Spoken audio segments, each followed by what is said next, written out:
नमस्कार, मैं विशालाक्षी दुबे जन जागरूकता मीडिया से आपका स्वागत करती हूँ। हम मौजूद है छत्तीसगढ़ की राजधानी रायपुर जेल रोड स्थित एक निजी होटल में, जहाँ पर रायपुर मेनोपॉज सोसाइटी द्वारा एक CME आयोजित की गई है, जो कि महिलाओं की फर्टिलिटी और एजिंग से जुड़ी हुई है।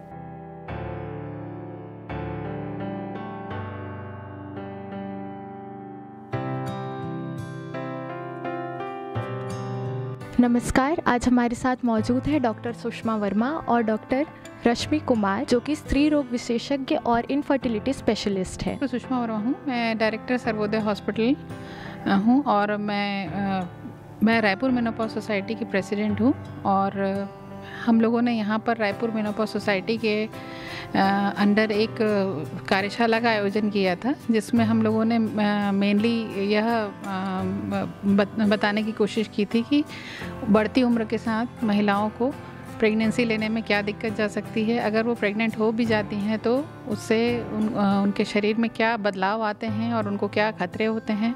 उनसे पैदा होने वाले जो शिशु हैं उन को क्या प्रॉब्लम हो सकती है, और टेस्ट ट्यूब बेबी के बारे में जानकारी दी थी। तथा अभी जो नया ART रूल आया है, जिसके बारे में मुझे लगता है कि डॉक्टरों के साथ साथ जनमानस को भी जानकारी होनी चाहिए, इस विषय में हम लोगों ने कार्यशाला का आयोजन किया था। और इस कार्यशाला में रायपुर के और तथा प्रदेश के और भी शहरों से स्त्री रोग विशेषज्ञ आए थे और उन लोगों ने यहाँ पे बहुत अच्छे से सभी कार्यक्रम में अपना सहयोग दिया। नमस्कार, मेरा नाम डॉक्टर रश्मि कुमार है। मैं इंदिरा IVF की चीफ IVF स्पेशलिस्ट हूँ। इंदिरा IVF की 116 ब्रांचेस ऑल ओवर इंडिया में है। इसमें हमारे 1 लाख से भी बच्चे IVF इनफर्टिलिटी से हो चुके हैं। बहुत सारी एडवांस टेक्निक हम लोग यूज़ करते हैं, जैसे कि laser assisted hatching, blastocyst culture, closed working chamber, artificial intelligence, RI witness system. सारी आधुनिक टेक्निक से हमारा इंदिरा IVF लैस है। तो कोई भी पेशेंट, जो भी पेशेंट अगर निसंतान दंपत्ति है जिनको प्रेगनेंसी रहने में दिक्कत हो रही है, तो वो ज़रूर हमारे इंदिरा IVF फर्टिलिटी सेंटर पे ज़रूर विज़िट करें और संतान की प्राप्ति की खुशी प्राप्त करें। Thank you.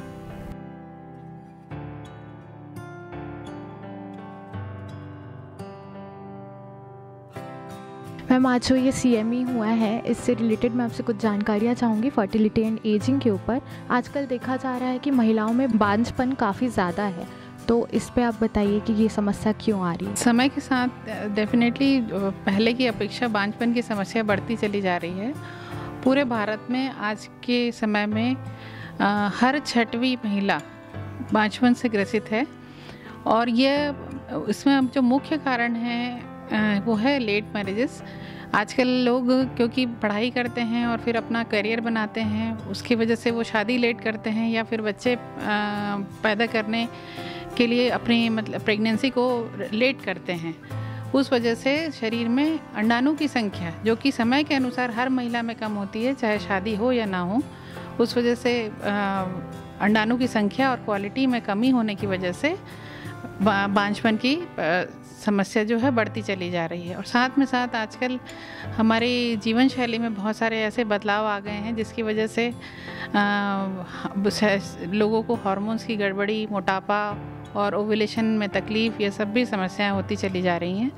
जैसे कि पहले लोग बहुत सारा काम हाथ से करते थे और बहुत बार उठना बैठना करते थे, बहुत सारी चीज़ों को हाथ से करते थे, लेकिन आजकल सभी के घरों में अत्याधुनिक मशीनें होने की वजह से हाथ से काम करना और ये सब कम हो गया है। लोग बहुत सारा टाइम अपना मोबाइल और टीवी में बिताते हैं, जिसकी वजह से मोटापा बढ़ रहा है।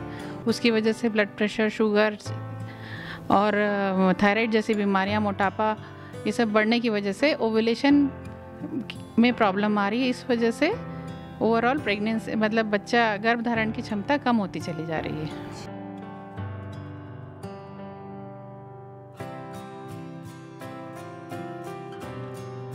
मैम, गर्भधारण पर वातावरण और खानपान का क्या प्रभाव है?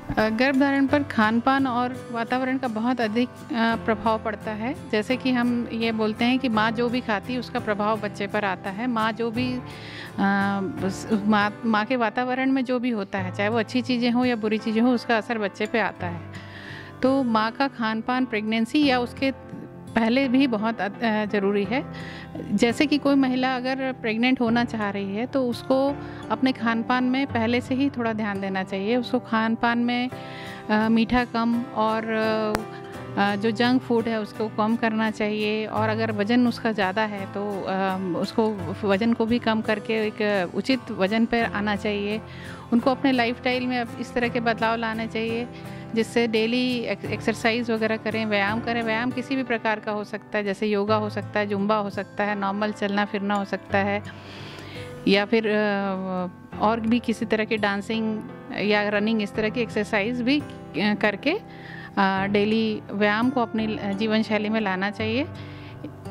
क्योंकि अगर हम कोई महिला व्यायाम भी नहीं करती है और अपने खान पान में भी ध्यान नहीं देती है तो इन सब चीज़ों की वजह से एक तो शरीर में वज़न बढ़ता है जिसकी वजह से हार्मोन्स की गड़बड़ियाँ होती है, साथ में ऑक्सीडेटिव स्ट्रेस भी होता है जिसकी वजह से अंडाणु की संख्या और क्वालिटी में उसकी की कमी आ जाती है और जिसकी वजह से प्रेगनेंसी मतलब गर्भधारण करने की क्षमता भी कम हो जाती है। और किसी तरह से अगर गर्भधारण हो भी जाता है तो उन सब केसों में ये देखा गया है कि वो सब बच्चे आनुवंशिकी रूप से गड़बड़ भी हो सकते हैं या तो फिर उनको समय से पूर्व डिलीवरी हो जाती है, ये सब भी देखा गया है। तो खान पान का और वातावरण का किसी भी गर्भस्थ शिशु के लिए अगर उसकी माता ने अगर अच्छे से ध्यान रखा है तो वो बहुत ज़्यादा ज़रूरी है कि वो सुरक्षित मातृत्व और गर्भस्थ नवजात शिशु दोनों के लिए बहुत ही आवश्यक है कि माता अच्छा खान पान ले प्रेगनेंसी के दौरान और इवन डिलीवरी के बाद भी। जब वह बच्चे को दूध पिलाती है तभी भी माता का खान पान बहुत अच्छा होना चाहिए। और खाने में जैसे अंकुरित भोजन, फल, सब्जियां, हरी सब्जियां, अंडा, हाई प्रोटीन वाली चीज़ें जैसे कि दूध, दही और मछली है, प्रोटीन्स वाली चीज़ें, ये सब का उपयोग करना बहुत ज़रूरी है।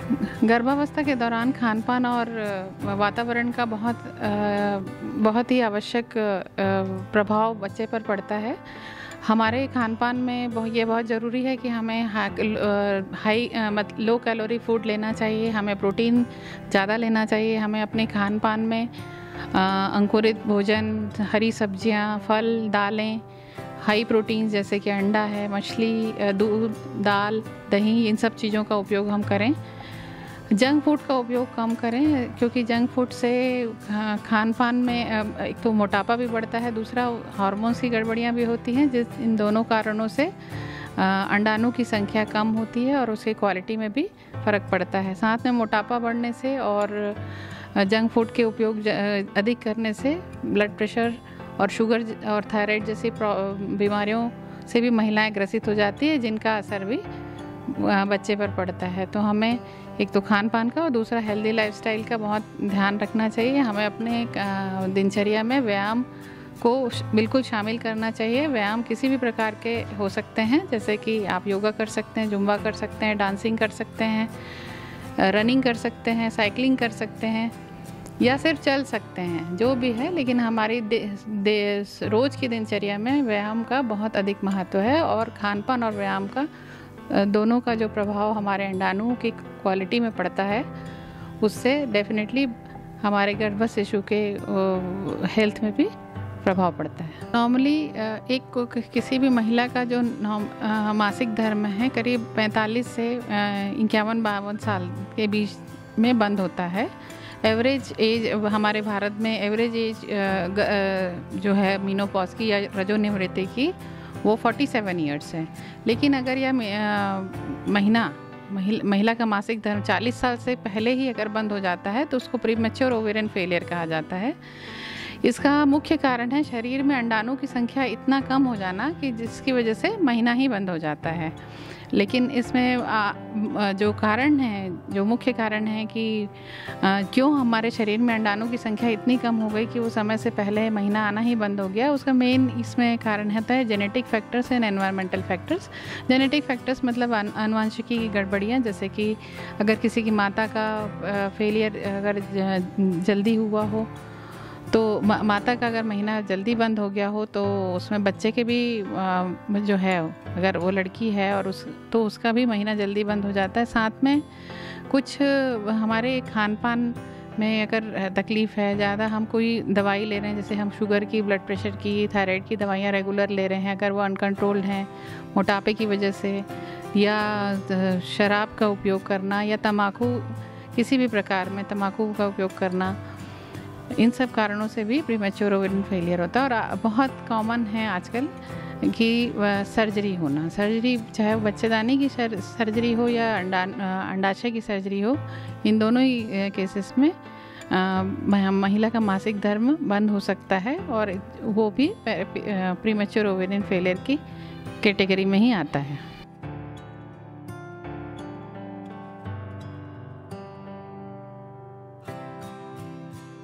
मैम, अगर कोई महिला 40 वर्ष के बाद माँ बनना चाहती है तो वो किस प्रकार माँ बन सकती है? 40 साल की उम्र के बाद महिलाओं में अंडाशय में उसकी क्वालिटी और उसकी क्वांटिटी दोनों ही काफ़ी कम हो जाती है।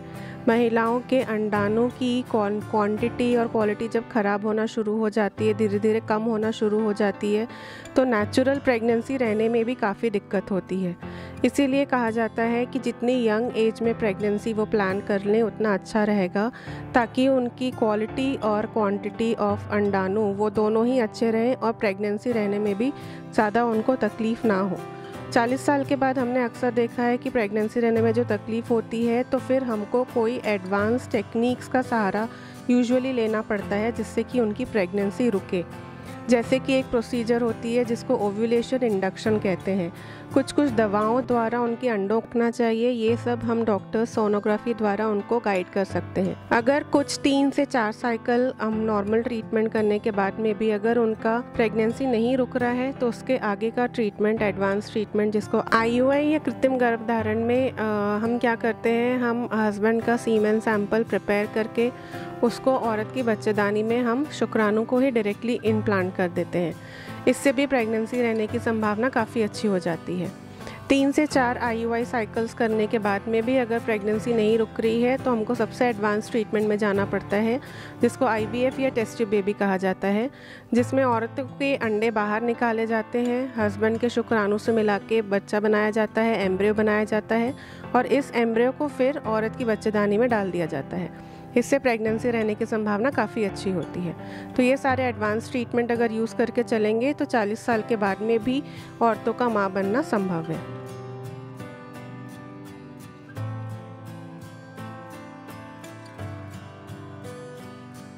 मैम, टेस्ट ट्यूब बेबी अत्यधिक खर्चीला क्यों माना जाता है? एक्चुअली थोड़ा खर्चीला तो एक नॉर्मल प्रेगनेंसी से डेफिनेटली है, क्योंकि टेस्ट ट्यूब बेबी में जो उपकरणों का उपयोग होता है, जो सामान का उपयोग होता है, जो इंजेक्शंस का उपयोग होता है, जिन दवाइयों का उपयोग होता है, वह थोड़ी महंगी रहती हैं। और जो सबसे ज़रूरी चीज़ है कि इस प्रक्रिया में अंडाणु और शुक्राणु को शरीर से बाहर निकाला जाता है और उसको लैबोरेटरी में वो अंडाणु और शुक्राणु को मिलाया जाता है, और उसके बाद जो भ्रूण बनता है, उस भ्रूण को भी 3 दिन तक लैब में ही रखा जाता है, और उसके बाद उसको माता की बच्चेदानी में 3 या 5 दिन बाद रखा जाता है। तो इन सब प्रक्रिया में भ्रूण को और अंडाणु शुक्राणु को एक माँ की कोख जैसा ही वातावरण लैब के अंदर देना होता है। इन सब उपकरण और ये सब उपकरणों द्वारा किया जाता है। तो ये सब उपकरण जो हैं वो टेस्ट ट्यूब बेबी के, वो सभी थोड़े महंगे होते हैं, और इन सब और जो मीडिया है और जो भ्रूण को जीवित रखने का जो सामान है वह सब थोड़ा महंगा रहता है, इसलिए यह एक खर्चीला इलाज माना जाता है। और साथ में भ्रूण स्थानांतरण करने के बाद भी हम लोगों को हार्मोन्स का सपोर्ट लगता है, जो कि एक सामान्य गर्भावस्था में नहीं लगता है। तो यह हार्मोन सपोर्ट हम लोगों को 3 से 4 महीने तक देना होता है। इस वजह से दवाइयों का खर्च भी थोड़ा बढ़ जाता है, लेकिन फिर भी मैं बोलूँगी कि भारत देश में दूसरे देशों की अपेक्षा टेस्ट ट्यूब बेबी करीब आधे रेट में होता है।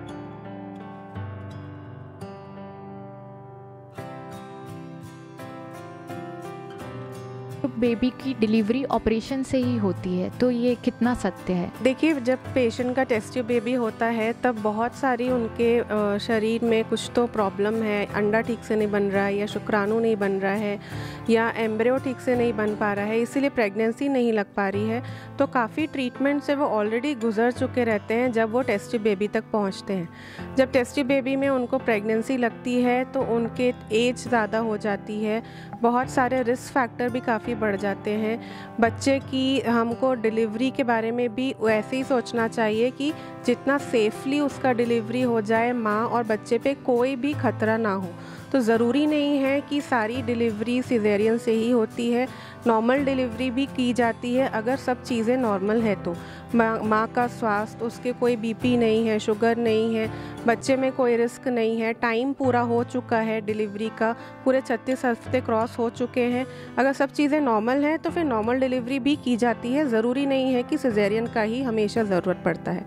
हाँ, लेकिन अगर जहाँ पे सिजेरियन की नीड है, अगर बच्चे की टाइम के पहले ही डिलीवरी हो रही है, माता में कोई बीपी शुगर का रिस्क है, एज का रिस्क है और भी कोई रिस्क फैक्टर्स है जिससे ऐसा लगता है कि माँ और बच्चे पर असर पड़ेगा, तो सिजेरियन डिलीवरी ही सबसे फिर प्रेफरेबल रहेगी दोनों के स्वास्थ्य को देखते हुए। आपका बहुत बहुत धन्यवाद। आगे फिर आपके मार्गदर्शन की ज़रूरत पड़ेगी, तब तक के लिए नमस्कार। देश प्रदेश की सभी बड़ी खबरों से जुड़े रहने के लिए हमारे YouTube चैनल को लाइक, शेयर और सब्सक्राइब करना ना भूलें। साथ ही लेटेस्ट खबरों के लिए बेल आइकन को प्रेस करें।